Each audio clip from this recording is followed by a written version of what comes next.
I don't know, because I mean, you've got the ugly stepsister getting makeup, which that was a big surprise. Well earned, well Not at deserved. all. Love it. I Um, agree. I think it yeah, was well deserved with it. I think the supporting role from Weapons for the Ant character was deserving. But to be honest with you, again, folks, those who are listening at the start of this episode of Postmortem Radio, don't sit there and go, "Oh, they threw us a scrap. We are now kings of the world." Folks, Sinners was an outlier, just like The Shape of Water was. Frankenstein deserved the credit because it's beautiful. But again, those films had a lot of time to marinate and become what they were. 99% of the horror never gets to it because they don't have that time, care, budget, and anything else for it. Just being it's just honest. something to work towards. Something to I work towards. agree. Yep. Katie, I couldn't agree more with you about that. Exactly. But will they listen? Nope. And I got a little surprise today because and I thought it with this episode it'd be a good time to I don't know if you've seen it yet or not, but with the Sinners getting the nominations and with for the Oscars and everything, have you seen the popcorn bucket? No, No, that's awesome. I had I'll to have go to go to get the it. I got theaters. it today. where I did have you only get postmortem that? swag. Sorry. AMC. It's How AMC much? has that? it's smaller than I thought it was going to be. Yeah, I know that's what she said. But yeah, I saw it when we were out today, and I was like, I've got to go get one. I called all the AMC's around here, and none of them had only one. We had to drive out like 45 minutes away to find the only one, and I called first to make sure they still had them. And luckily, I talked to some nice lady at Western Hills AMC to set one back for me, and I went and picked one up. But yeah, How much? it's 27.98. That's not Worth bad. it. Yeah, Well, worth it. obviously, I got myself a birthday present for myself.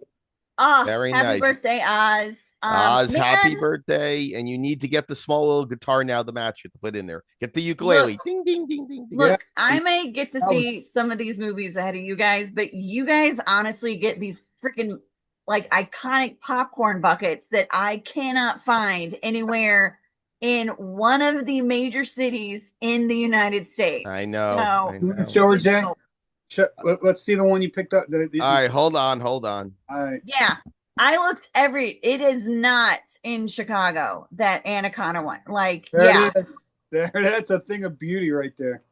out freaking standing. Told you, Cannot stand that movie. I love that GD popcorn bucket. told you I wasn't lying when I said that they had one. So, Uh, oh, and I got you, Jay. Yep, I have mine. So hey, and I'm wearing the shirt. So hey, we got nice. You look so good.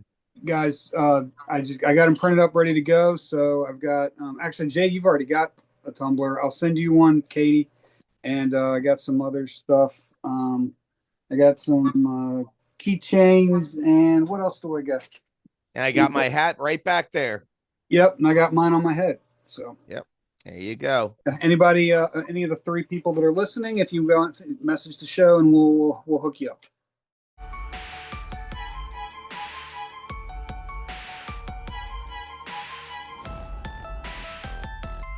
We'll hook you up. All right. So without further ado, let's get into it. And I know I got a feeling this one's going to be a little bit of an interesting episode. Initially on the fence after seeing the film, but I thought, no, we'll go ahead and discuss it, and I'll just be honest and say what I think, and if anybody agrees, doesn't agree, whatever, everybody has their opinions. Okay. So tonight we're talking about the newly released, the 28 years later, the Bone Temple. So, Katie, you want to, I'm sorry, we didn't do our introductions. I'm so sorry. As always, I'm Oz, your host, and we've got the lovely Katie, the blonde in front. And we've got JK. Didn't forget this time.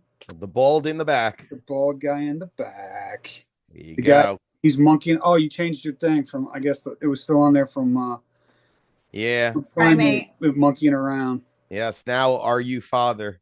Oh, So yeah. I'm Number of bald. the I'm bald beast. like father. So hey, are you father? So yeah, Well, Kelson was bald too, so true. Yes. so all right. Well, you wanna set it up for us, Katie, and we'll get started. Yes. So, 28 years later, The Bone Temple, directed by Nia DaCosta and written by Alex Garland, two of my favorites of director and writer. Stars Jack O'Connell, Alfie Williams. Sorry, my phone just started to flake. Aaron Kellerman, Kai Lewis Perry, and Ray Fiennes. 28 years later, the Bone Temple begins basically within 24 to 48 hours of 28 years later. Spike, if you know, has left Dr. Kelson. He's left his mother. He's left his father on their little secluded island, come to the mainland, and he's going to fend his way and, devil may care, see what happens. And at the end of 20 years later, he met Sir Jimmy Crystal and the Jimmies. Now it is 48 hours, 24 to 48 hours after that. And one of the things I liked just off the bat is that the fear that I complained about that I didn't believe Spike had in the second half of 28 years later. Oh, he has that and then some, because he knows that whatever he decided to do was a big mistake. Huge, stupid, because he's with the Jimmies. He's thinking that he can, he's found his group. They'll see what's going on. But no one told him that he kind of has to prove his worth and figure out like if he's going to join it, then he basically has to take out one of the fingers in the hand of Jimmy. And he picks one guy. They go to battle. They think that Spike's kind of a joke.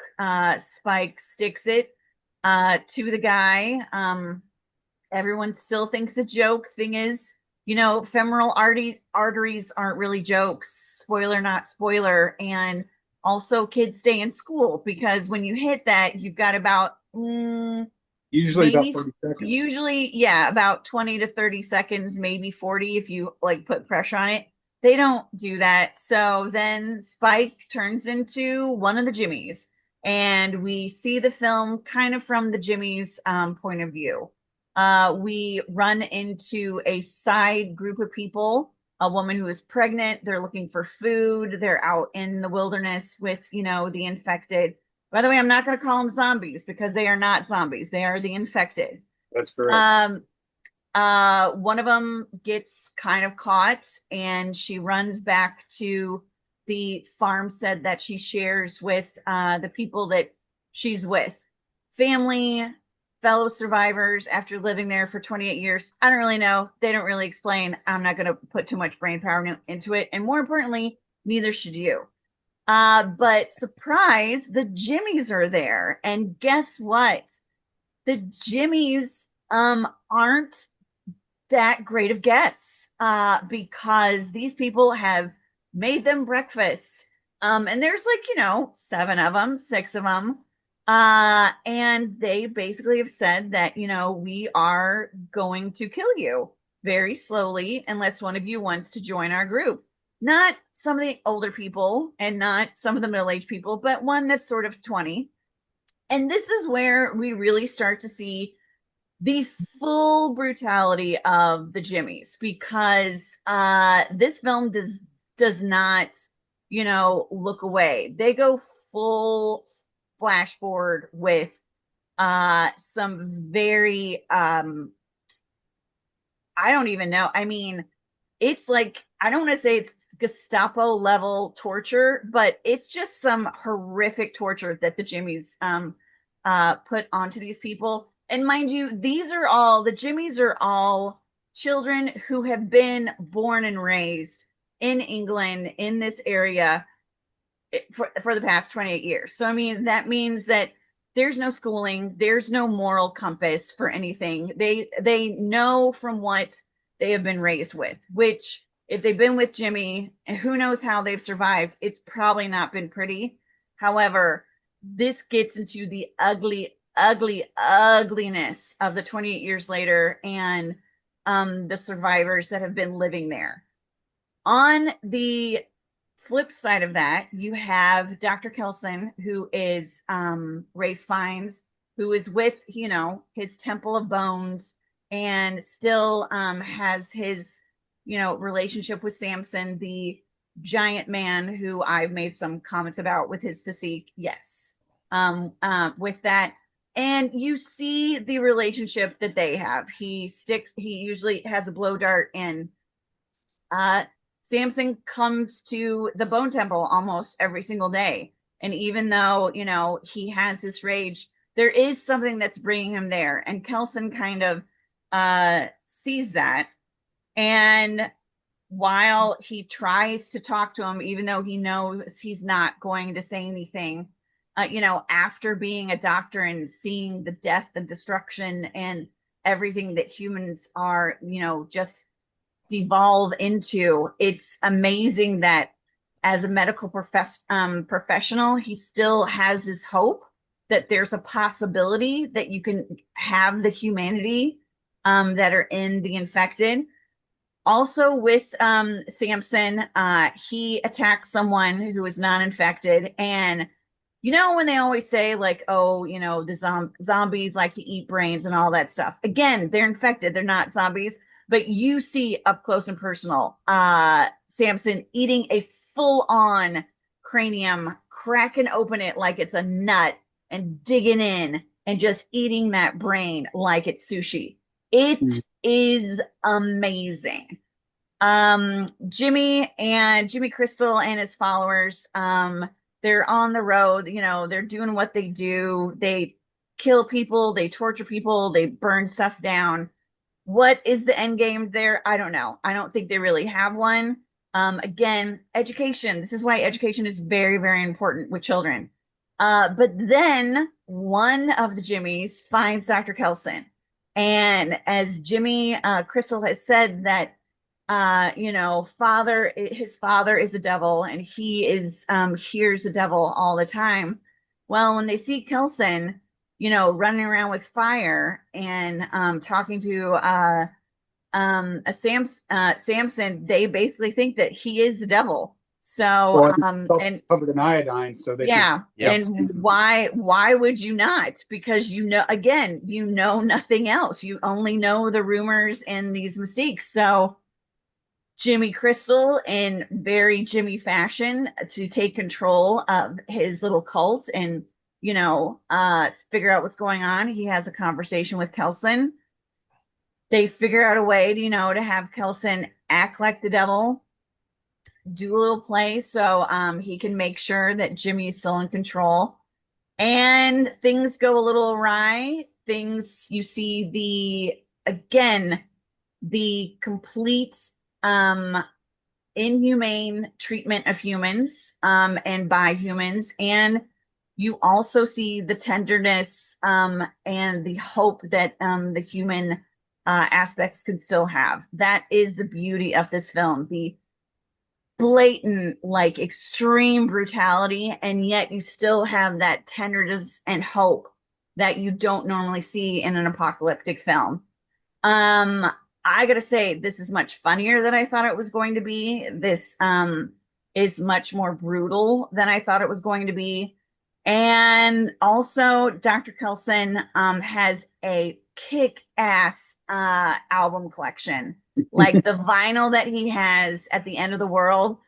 Kudos to him, because I know if I'm doing that, I gotta get something, take my mind off stuff. And if you like Duran Duran, you very much are going to like this. If you like Iron Maiden, if you believe me, even if you don't necessarily possibly could not like this film, the soundtrack is freaking amazing.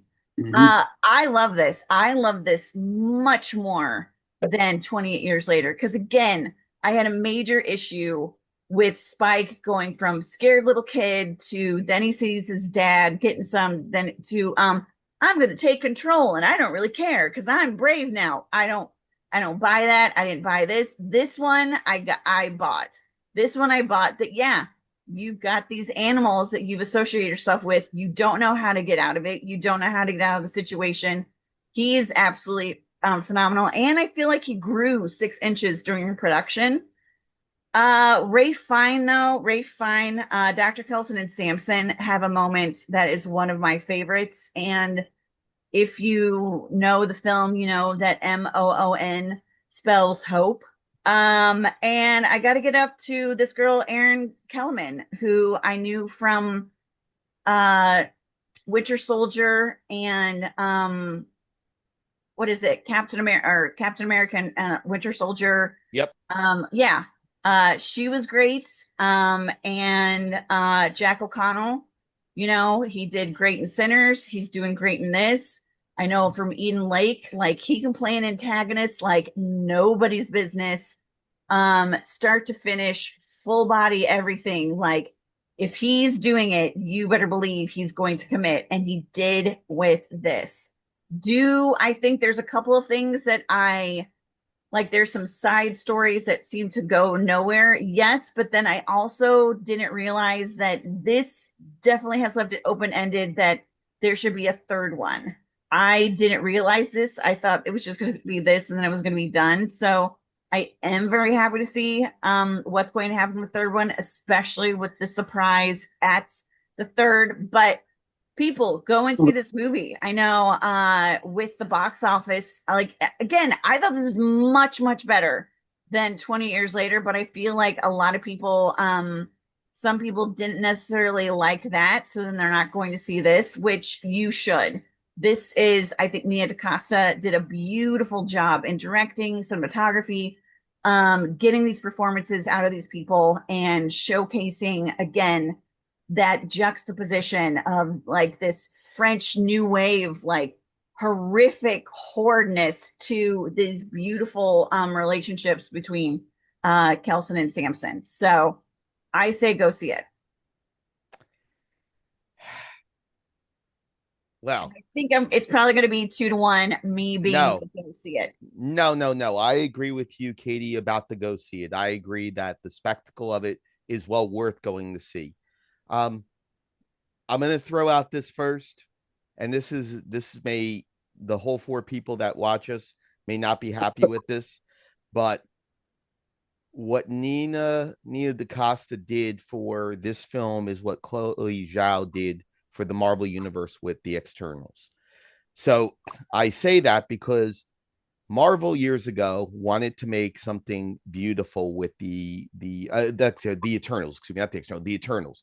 Wanted to make something that was picturesque, wanted to make a beautiful story about this journey of these beings that are coming through the Marvel universe and how they've affected everything. And she made this absolutely beautiful film with this ensemble cast that at first, if you watch it, if you're a Marvel fan, you're very disappointed, but watch it again. And I've watched it 3 times actually over the years. And I think it is one of the best Marvel films because it is just a beautiful, beautiful film that she does an incredible job crafting. And she is definitely that person to make a film like that. It is not your typical Marvel film. Well, guess what? Guess what happened to the Bone Temple? It's the same thing. They brought in someone who had a beautiful voice. She did the remake of Candyman, and that film didn't do well either to what the expectations were of what it was. It wasn't Tony Todd. It wasn't the gritty, dirty kind of film with the urban legends. It was meant to be more stylish, more polished, everything. And overall, even though it is a horror film, and if it makes more than $1 million, it seems to be a success at the box office, it didn't live up to expectations. Neither does the Bone Temple.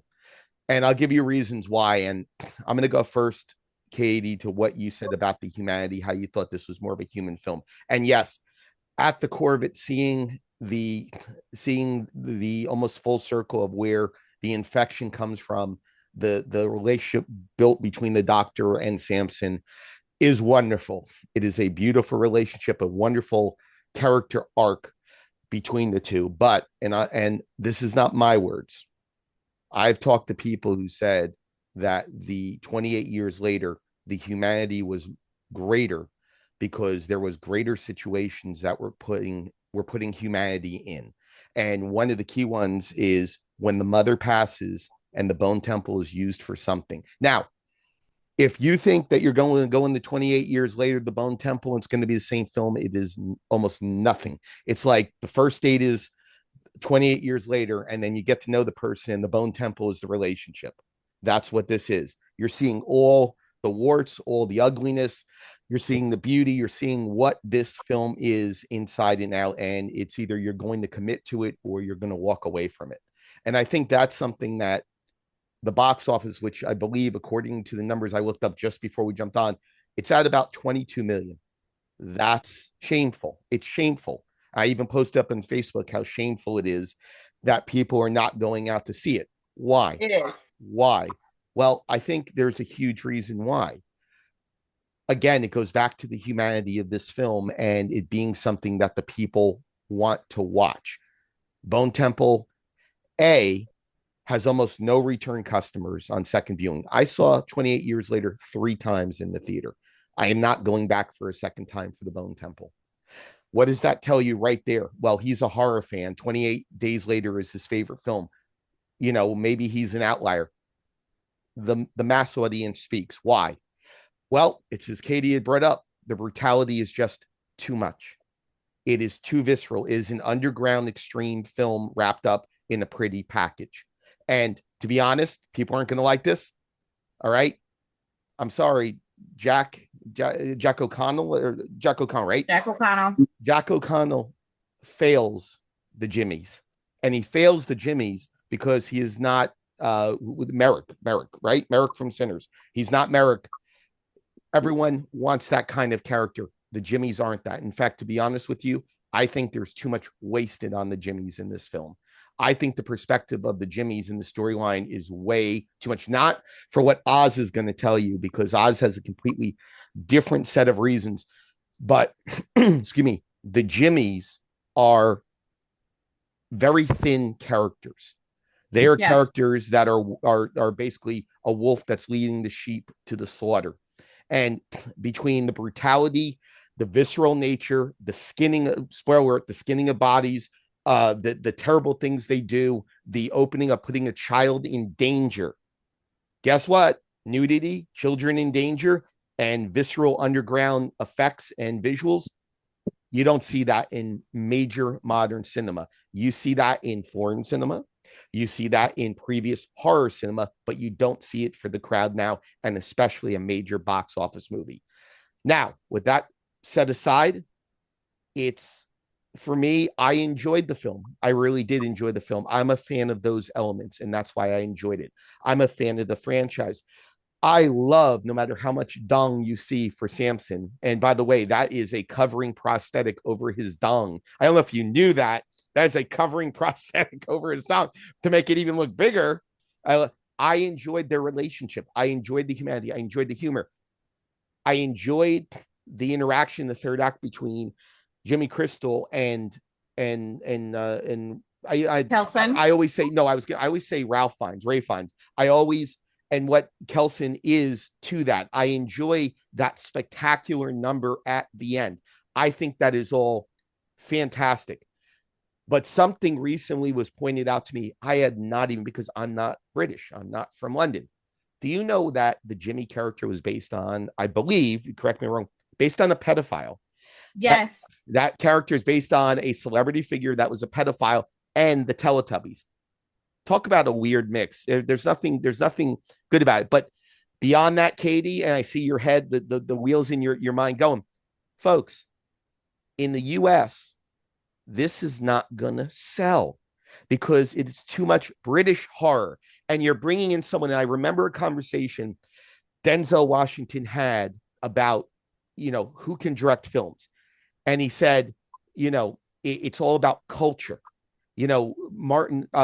Steven Spielberg could direct Goodfellas and Martin Scorsese could direct Schindler's List, but it's not authentic. It's the culture. It's the people. It's being involved. Well, I got news for you. Maybe Nina DaCosta should have directed 28 years later. And maybe Danny Boyle should have directed The Bone Temple. because I wonder if a lot of the British humor culture, the music of Duran Duran, how much more British you're going to get? The whole soundtrack is wonderful. The music is great. Iron Maiden is fantastic. That whole sequence, the choreography, everyone going crazy when they're hopped up and whenever he blew in their faces. Great. But we have a problem. None of us are British. And some of the jokes escape us. And maybe if I go back and watch it again, I'll get some of the stuff I missed before. But I'm not willing to commit more of my money to a second screening. And to be honest, I'm not sure there's a third film coming because, yes, it's left open ended, but the box office says, are we really willing to do that? Maybe it's a little early in the conversation to bring this up. Why not just make both parts a 3-hour film? Because you probably would have made as much of a box office between the two right now as you would have if they were split, and you could have done it. Because, Katie, you can agree with me. Ready? Why are films put in January? Because why? Oh, wait, they don't know if they're going to be successful. And they knew the Bone Temple may not hit the keys. So that's why they put it in January. So it's a lot. It's a lot. I'm throwing a lot out there. We'll talk more about it. I really enjoyed it. But for me, it's the third of the 4 films so far. It doesn't get higher than 28 years later. And it's no 28 days later. 100%. 100% agree with you on that.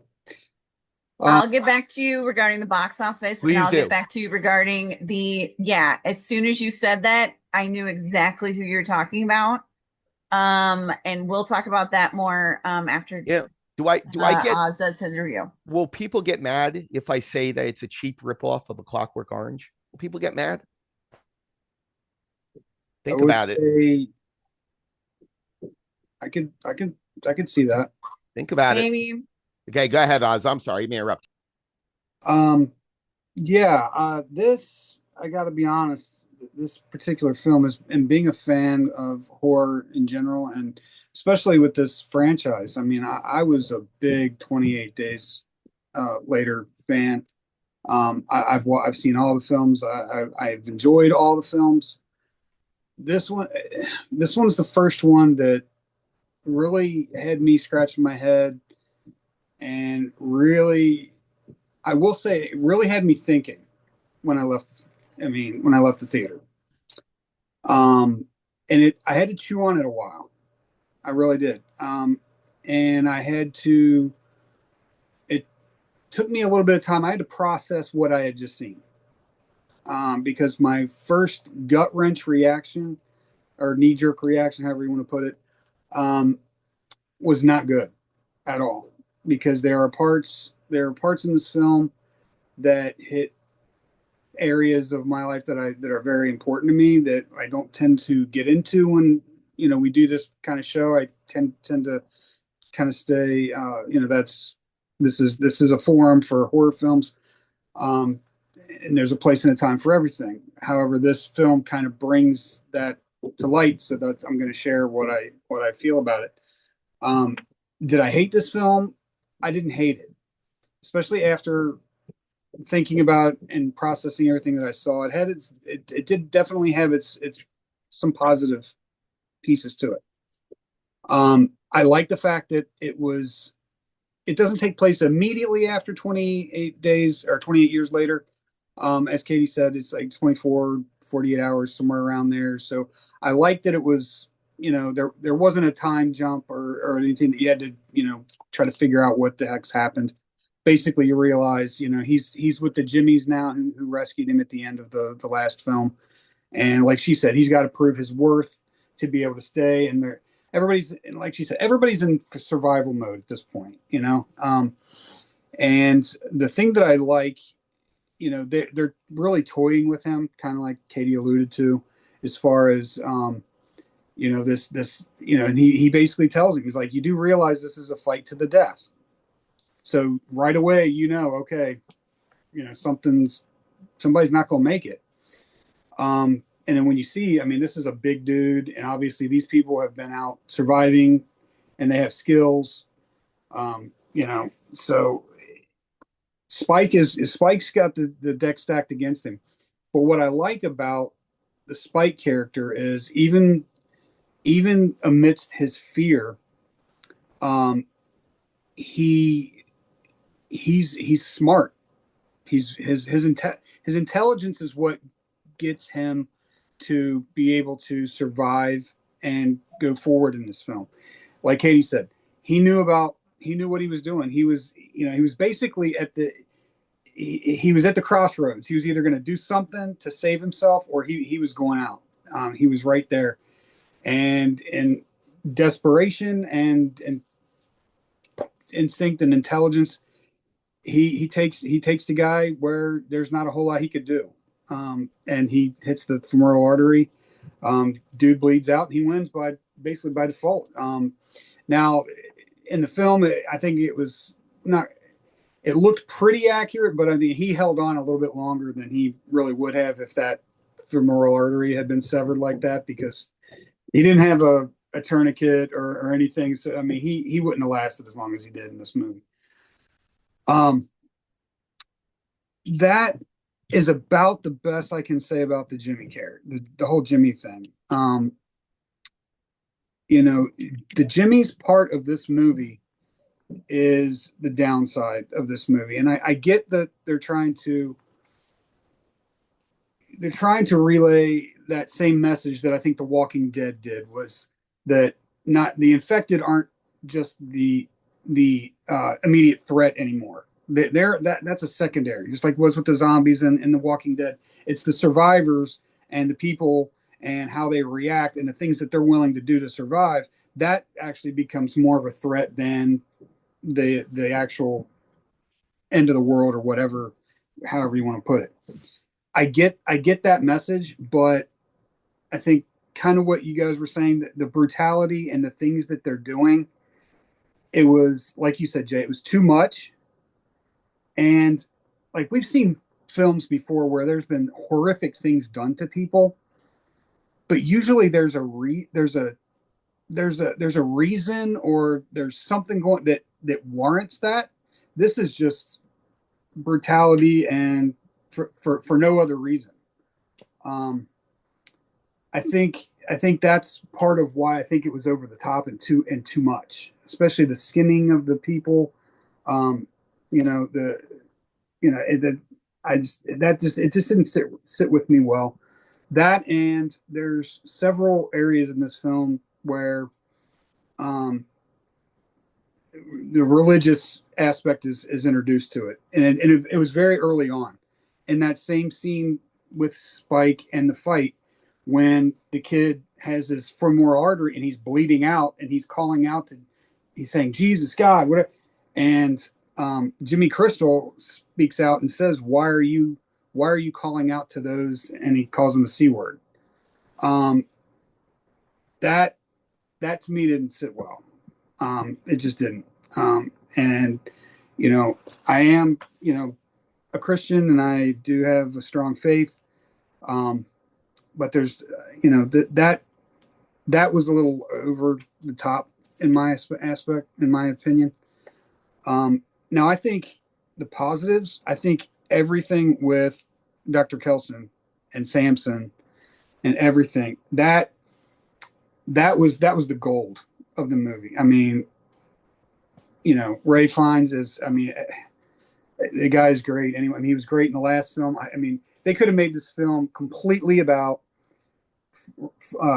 Kelson and Samson and that whole relationship and what he did and everything, and I would have been okay with it.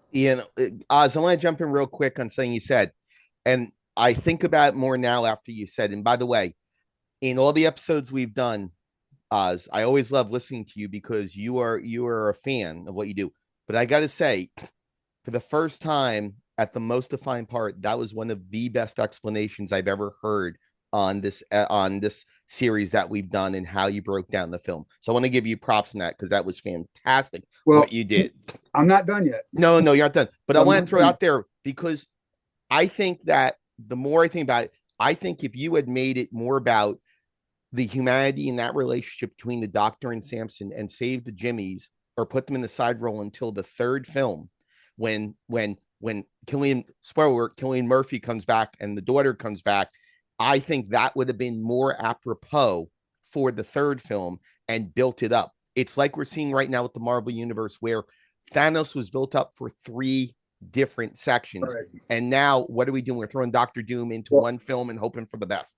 Well, and I think that's ultimately, I think, why it's the Jimmies, I think, were thrown in because they didn't know what else to do with these. I mean, there's no character development. You don't care about any of these characters or what they did or what. I mean, it's all for naught. I mean, I would rather them just had made an appearance at the end of that film and maybe a few minutes at the beginning of this film, and then they go on and follow their merry way. There's nothing that other than Jimmy Crystal. We did see at the beginning of the last film that he was one of the kids at the very beginning, and okay, so we've got that. But is he just insane that he thinks that the devil is his Satan is his dad? Okay, yeah, I can get that. I can get that, especially with the state of the world and everything. But where I really had a problem with it was, and I love the interaction between him and Ray Fiennes. I loved that. I mean, I love the fact that Ray he didn't seem intimidated by him or anything as much as he was saying, basically threatening him to he's going to act like he's Satan for his little charade that he wants to play over his people or whatever, or he's going to kill him, or basically, and I thought that was great. I didn't have a problem with him going along with it and coming out. I mean, I love the song, the Iron Maiden thing, all that kind of stuff. That part was great.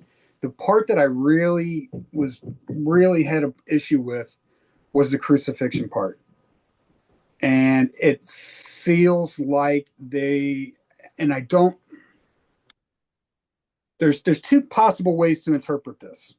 My first initial reaction was they're mocking the crucifixion, and especially the fact that Jimmy Crystal quotes Jesus, the exact same quote as Jesus was on the cross. That was what I had a serious issue with, and making light of it, because that is something that is at the core of Christianity, and that is something that I don't think you play around with. Now, and then again, after I processed everything, I started thinking, well, maybe where the way they were trying to go with it was that this is ultimately how the world is today. The world is far away from God. Everybody is, doing their own thing, coming out with, God says this, or, God's okay with this. It's okay that I feel this way. It's okay that I do these things, whether they are or whether they aren't. And ultimately, if you are up on your scripture, it's very plain that if you are of this world and not, then you are going to die, just like Jimmy ultimately did on the cross. And that's the thing too, is that Christians are persecuted, and it's not popular to be a Christian anymore. And it's not actually, really never really has been, because I mean, Jesus said, you're going to take up your cross and follow me. It's not going to be easy. So, and of this, in the way the world is now, it's not, the world looks down on Christianity and Christians, and they say, it's just not a popular thing. So maybe that art of it is, that this is the world, and then this is going to be the outcome, which is not true. I'm not untrue. I mean, so I started processing it that way. Like, maybe it wasn't meant to be offensive. Maybe it was meant to also deliver that kind of a message too. So I mean, that would be a question only, DeCosta could answer. But it did very much make me uncomfortable. And it took me, whenever they went back to the Jimmies from where Kelson and the issue, and with Samson and everything, when it was Kelson and Samson, I was in. I was in. I was tuned in. I couldn't get enough of it. But when they went to the Jimmies and they were just doing all their whatever, their brutality on this, that, and the other, it completely took me out of the movie. And what got me back in was when it would go back to Kelson. And one thing I do want to go back to that you had mentioned, Katie, was Samson. He keeps coming back to the Bone Temple. And I think what happened is he formed an addiction to the drug that Kelson was hitting him with the blow dart. And that's why I think he even mentioned something. I don't know why you keep coming back. I've only got, I think he said 2 weeks of this left. And then he had that flash, that memory. And that's what I think. Then he started thinking that maybe it was actual psychosis and not so much the virus that was causing this. And so he kind of comes up with his own drug with this idea that he may be able to salvage some humanity from, and who knows, maybe even cure the virus. And that's kind of where. And I didn't really have a problem with the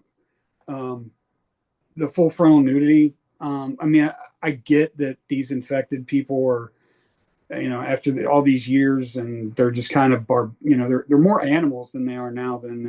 So I mean, I didn't have as much problem with that, but like you said, Katie, there is a beautiful bond between Kelson and Samson, and maintaining that humanity and the hope that he could do something and then even when Kelson, spoiler alert, when he succumbs and dies, I mean there's Samson's there, and it was just a really beautiful moment, I think. I mean, and like I said, there were some really really good positive parts of this, but I think the Jimmy's part, maybe if there was a little bit more character development for some of the other people, or maybe there was some underlying reason why they felt the need to do some of the things that they did. I don't know. Or maybe you just chalk it up that he was just insane, and they were following the insanity of him because they were desperate for survival and complete the survival mode. I mean, you could go to, but I think it just didn't translate to screen well for me as far as the Jimmy's part goes. But the rest I thought was actually pretty good. Like you said, the music soundtrack was great. Yeah. So that's kind of my gist. I mean, I don't, and what I have to say may be popular, maybe not popular, probably not, but that's what we do here. Let's talk about what we see and how we feel. I would say the mentality of the Jimmies is that cult infantilization, that when you have a leader that is that charismatic and that confident in what they're saying, and especially when you're dealing with children. Now remember, he has no one that's over the age of probably like 23, so they have been with him since, and he makes sure that he only has like people who are young because it's easier to control, to manipulate, and all that stuff. I think most of them were probably So, teens. and huh? I think most of them were probably teens. Yeah. The one that Spike kills was probably I would have guessed probably the oldest of the group. I think the girl Jimmy who bonds with Spike, I think Kelly, probably the Kellyanne. oldest. Yeah, but it's also one of those things like, where did they come from? That's something Right. that we're never going to know, and all that. But Exactly. obviously, one of the things about children, and especially about any sort of, you need to have choices. You need to have things that you're explained, be able to read, all that stuff. That's one of the reasons why it's easier to control people and not have them read, because I'm telling you this is the fact. You can't read it, and you can't discern otherwise. So that's all you have. Regarding the religious aspect of it, I can see where you're coming from it. I think Jimmy's relationship with his dad had him have a very different conceptualization of Christianity, because there seems to be a major tumultuous relationship between Jimmy and his dad, where if I'm incorrect, I do believe he does mention the fact that his dad would beat him, and his dad was a the voice of God in his community. So, and then when the infected came in, they all came to him like he was driving them and all that stuff. So Jimmy saw that as an evil. The one thing I will say about the crucifixion, though, is that if he's supposed to be the son of the devil with the upside down cross, that is, you know, the sign of the devil. However, I don't know that Spike and Jimmy Light would have known that, because Kelson would have been dead and Jimmy's still alive, but I don't think he would have. Well, Jimmy walked around with a cross. Yes, he Oh, did. maybe that's why, because it was Yes. upside down. Okay, Yeah. so see that, and if he's supposed to be the son of the devil, you know, and all that stuff, then that would be the crucifixion on that upside down cross. That Well, did, and that makes more sense to me than than for the the sign of the devil. that was Stuff like that. that was the disciple Peter that was crucified upside down on an upside down cross. Yeah, but modern culture has taken the upside down cross as a sign of Satanism. Yeah. When it comes to it. And one of the things I want to throw out there also is that for me, I think the idea of Jimmy Crystal, what Jack O'Connell plays, I think the idea that he ends up being a shyster who's just, he's a snake oil salesman who's just leading them there until he's able to find something. When he finds someone who can expose them, all of a sudden, every piece of character that he's built falls away. It's almost like he's desperate. And I think we all feel how desperate he is.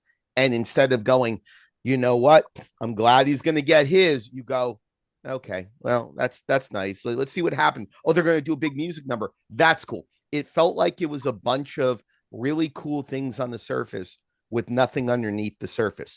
Well, this character is flimsy. Well, let's get a group of people around him.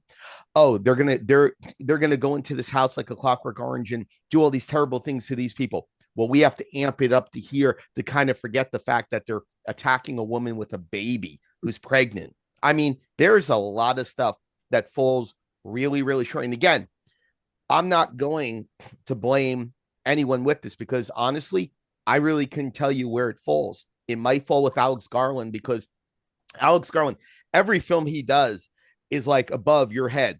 Everything he does is above your head, whether it's Men, whether it's Annihilation, whether you go across the board, or the films. But what made 28 Days Never Let Me Go. Yeah. Never Let Me, exactly. What made 28 Days Later was that it was that balance of humanity and the infected. And we saw how they bounced off of this. The infected were forgotten in this film. Samson becomes the poster boy for the infected, and except for the couple times he comes against them, or as the Jimmies, the gypsy tribe of Jimmies goes across the land, we see a little bit, but it's forgotten. And I think that's when you get away from the formula, that's a problem, because I expected something that was going to be not like 28 Days Later, but something more like 28 Years Later. But as you talked about, Katie, the French New Wave type of filming, the time lapse, all the different sorts of cinematography you see in there. I hate to say it, but it doesn't benefit it. It kind of makes you feel unbalanced. If you're not someone who watches films like Katie and I, you're a normal film fan, you go, oh, that's cool. That's cool. Oh, okay. I don't know what that means. That's so cool, though. It's great. But that's a problem. That's why Katie and I, Katie on the show, and correct me if I'm wrong, Katie comes more from the critic and the reviewer's perspective. She sees a ton of films and she does a great job. I come more from a balance of a critic and a filmmaker. I like those components of it. And Oz is more of the fan. So Oz, let me ask you a question. Did all that different cinematography and time lapse and production design, how much did it matter to you? Because you're more the fan of the group. Minimal, really. Yeah, that's a problem. And Nina DaCosta, again, is an artistic filmmaker. She's an artistic filmmaker. Dude, I love seeing it. Oh, God, yeah. I love the sky moving. I love seeing Samson's perspective. I love what they did with the Iron Maiden dance. I loved it. But most people go, that's cool. That's great. But that's not. I want story. And there was less substance, more spectacle. See, and I thought there was a lot of substance with the fact that this is the first time we see through the eyes of the infected. And the fact that when you see Samson attack that man, Because I mean, we know this is a rage virus. We know that's what it started off with the monkey in 28 days later, and it's gone to this, but we don't know what they see. And then when you see that through Samson's eyes for the first time, when you see nature through Samson's eyes for the and the chaos and everything Right. driving his mind like a friggin' speeding bullet and a bullet train, like all together. Right. And then you see him attack that man because he's like, he feels like he's about to be attacked. I'm like, Right. that would have been cool to see a little bit more. And then just I like maybe that. see him go, like, the more he's taking the morphine, the more that's kind of like sort of subduing and stuff like that. So I would have liked to have seen that. I think you made some very good points about how maybe having the Jimmies in the third one, just showing, but I don't know. I feel like they with this one, they took away the monsters because they focused on who the real right. monsters are, which are, regular human beings, and that's how they usually are, every single day. I do like that Exactly. correlation of Clockwork Orange, because one of the issues I did have with this is like, where did they get those jumpsuits? It's 28 years since this Yeah. happened. So Exactly. where did you get that? Where do you have a jumpsuit factory that you just like go to? They Like have a that, sewing it's machine. like, here's a new member. Go to the jumpsuit factory. We've got some velours. Watch out. We're getting low on the larges. Got to go for the medium. Sure, Amazon has But a warehouse over there in the UK. yeah, but the one thing I will say about how you talked about, Jay, that people aren't seeing this for additional times and all that, say, look, one, I know that's technically not true. Two, this is the worst weekend for someone. I was planning on going to see this again this Right. weekend. It is -20 outside, and I'm not being overly dramatic. I agree. I'm not going anywhere that I I don't have agree. to. I That's got that's where food. we're at. My ass is going on that couch after this, and I'm staying here till So I have to be at so work on Katie, Monday. is it the fault of the studio then for where they put it in the lineup, because they were smart to put 28 years later in the summer? It definitely was a more human film, but it definitely had elements that made it something for the summer. But I'm going to throw this out, and Katie, bless your heart for making me think this. Is Samson the wrong person to be cured? Because Samson is this hulking beast of a man. He does not look sick. He does not look like he has been deteriorating at all. He doesn't look like the undead. He looks like an Adonis. And we never even figure out where the alphas come from of this group, how it's evolved. I know it's evolved in the 28 years, but here's the problem. You're curing this virus, but did you cure the wrong person? And maybe right there you go, well, yeah. I mean, he looks more human than just about anyone there, next to maybe Dr. Kelso. He looks more human than the Jimmies do. So why do I care that he's being cured? He's showing humanity. Why do I care? If it was something that was freaking out and attacking and they captured it and they treated it, kind of going back to 28 days later when they had the infected in the pen in the military compound. And that's something I think the Jimmies also missed, was having a compound. Them being a roving band of gypsies, I think, was a bad choice with it. But having the infected in the compound and treating the infected and seeing this here, seeing that research in development, and then seeing them the infected come to be more human, and then Samson becomes a part of it at the end, I think would have worked much better, because you're actually seeing someone that looks like the infected through the entire franchise, not someone who looks like a Greek Adonis, and a little bit of the second coming.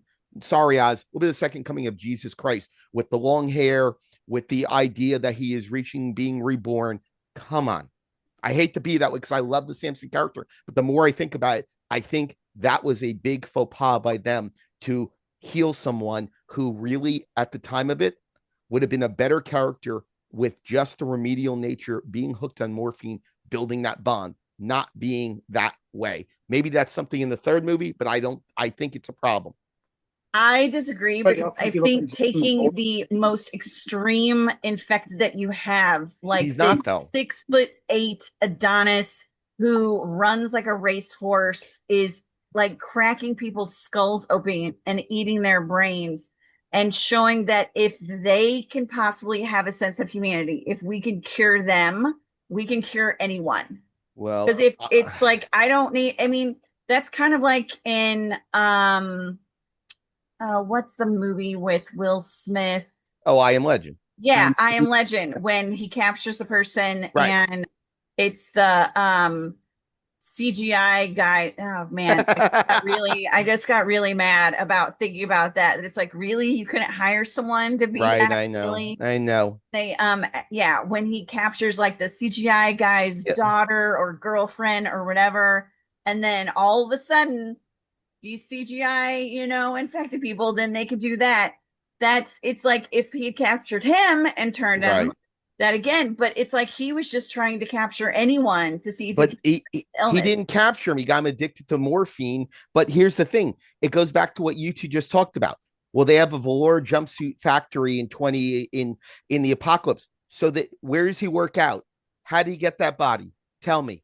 Because that's a little too perfect. Muscle deteriorates after a while. Exactly. Well, I'm sorry, he's guys. running all over the place. Thing is, we see him run and I run and run and He run. did not have a runner's body. He did not Yeah. have a runner's body. He has a lifter's. Yeah, he definitely has a lifter's body. Yes. Gym pump body. Yeah, he's not Forrest Gumping it and all that stuff. However, It was Moon, M-O-O-N. good for you, dude. Good for you. Oh, you loved it, Katie. You love it. Yeah. I am all look, for as many times growing, and I've said this many times on different things, for as many times growing up in the 80s where there are actresses with full I agree. that Couldn't were agree more. PG and PG-13 films. Yep. I've said this on different things.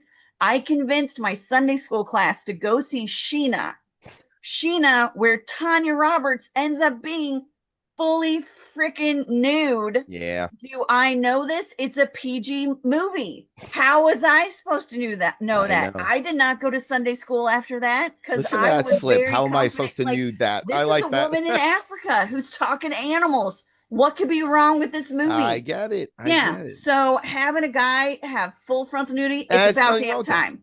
It's about damn time. It's a problem though, having someone who looks the way he does being the cured one rather than someone who is deteriorated and you see them rebuild. It's for me, it's the more I think about it, the harder it is. And I think it's a fault of this film. Oz, go ahead, buddy. I mean, and I don't have a problem with it as much. I mean, but did we have to see it so much? I mean, I kind of get the idea. I mean, I didn't really need to see it sitting there with Kelson, hanging, his third arm hanging there. You're my best friend. I mean, that's just, yeah, I get it. Well, okay, that's why I love you so much. Yeah. So, that's all I've got for this. It was a very penetrating episode. Well, got a long weekend. Look, no hard feelings, everybody. I know, man. I know that this went kind of long, but we'll call the next film 28 years later, The Elephant Leg. There you go.